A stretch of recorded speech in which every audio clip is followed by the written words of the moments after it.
মাসি মতো একাই সব মালপো খেয়ে নিচ্ছে রে, আমরা খাবো কি? দে না ওই বিদেশি ওষুধটার নামটা লিখে দে না, আমি একটু খেয়ে হ্যাপি হই।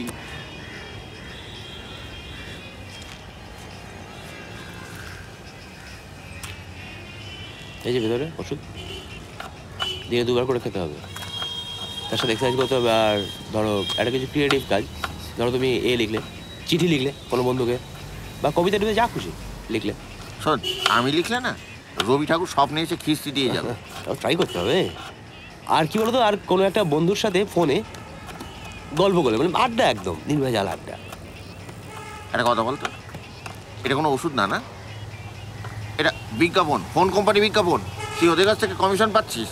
দে না আমাকেও লাগিয়ে দে না এটাতে, দে না। শোনো, আমি তোমায় বলছি, দেখো ডিপ্রেশনটা কেন হয়?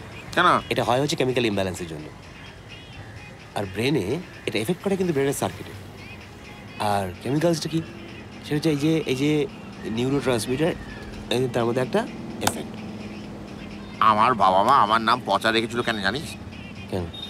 আমি হচ্ছি সেই ব্রোঞ্জের মেডেল, যেটা কেউ গলায় ঝোলালে কেউ ফটো টটো তোলে না, উল্টে মেডেলের ভারে গলাটা নুয়ে যায়। তুই আমাকে আমার ভাষায় বোঝা বাবা।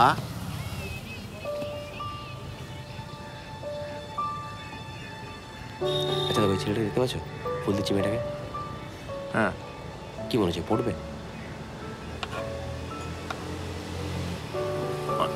ওই মুখ নিয়ে কোনো চান্স নেই। কারেক্ট। কিন্তু এই জায়গাটায় যদি ধরো সিসিডি বা বারিস্তা হতো, ও যদি কফি খেতে খেতে, চকলেট খেতে খেতে ফুলটা দিত, পড়ে যেত না, তাহলে ও লিঙ্গি খেত।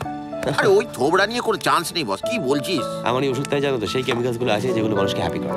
একটা বাদ, এন্ডরফিন, ওটা মানুষের বডিতে তৈরি হয় নিজে নিজে, ফ্রিতে পুরো।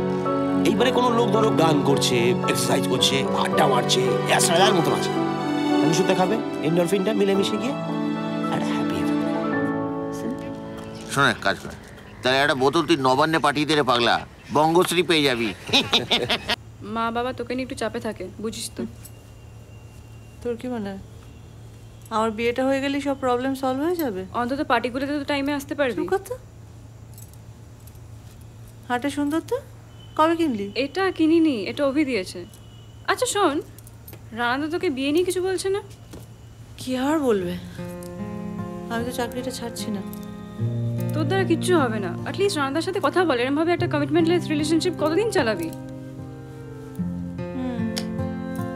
ভাবছি, দেখি কালকে তো ওর সাথে দেখা হওয়ার কথা আছে। এই অফিসটাকে প্রায়োরিটি না দিয়ে না যদি একটু রানাতে কনসেন্ট্রেট করতাম ভালো হতো।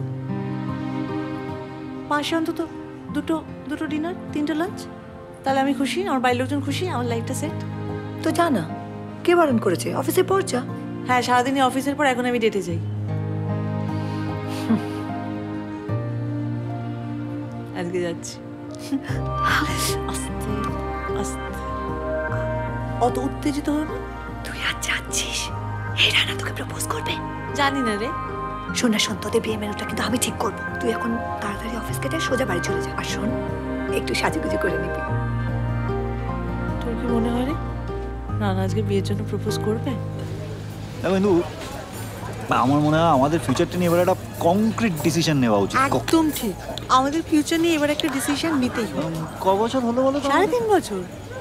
জোকিং না, সিরিয়াসলি 3.5 বছর? একদম পাক্কা। দেখো আমার ফ্যামিলি তো একটা এক্সপেকটেশন আছে, তুমি তো জানো। ন্যাচারালি আমার ফ্যামিলিতেও আছে। আমি আর পারছি না। আমি জানি তো, আমি জানি সমস্যাটা। আমি না আমার লাইফটা নিয়ে এবার খুব সিরিয়াস, জানো, মানে I really need to settle down. তাই না? রাইট, আমিও তাই চাই। মানে আমি সত্যিই চাই, মানে আমি বুঝতে পারছি। I completely agree. You agree? তাহলে তো তুমি এটাও বুঝতে পারছো যে এক্স্যাক্টলি তোমাকে কি বলার জন্য আমি আজকে এখানে ডেকেছি। ডেফিনেটলি, মানে আমি তোমাকে 3.5 বছর ধরে চিনি। তাহলে তো আর হেজিটেট করার কোনো দরকারই নেই। না, কিন্তু আমি বলছিলাম যে আমার মনে হয় আজ থেকে, ঠিক এখন থেকে আমাদের ব্রেকআপটা হোক।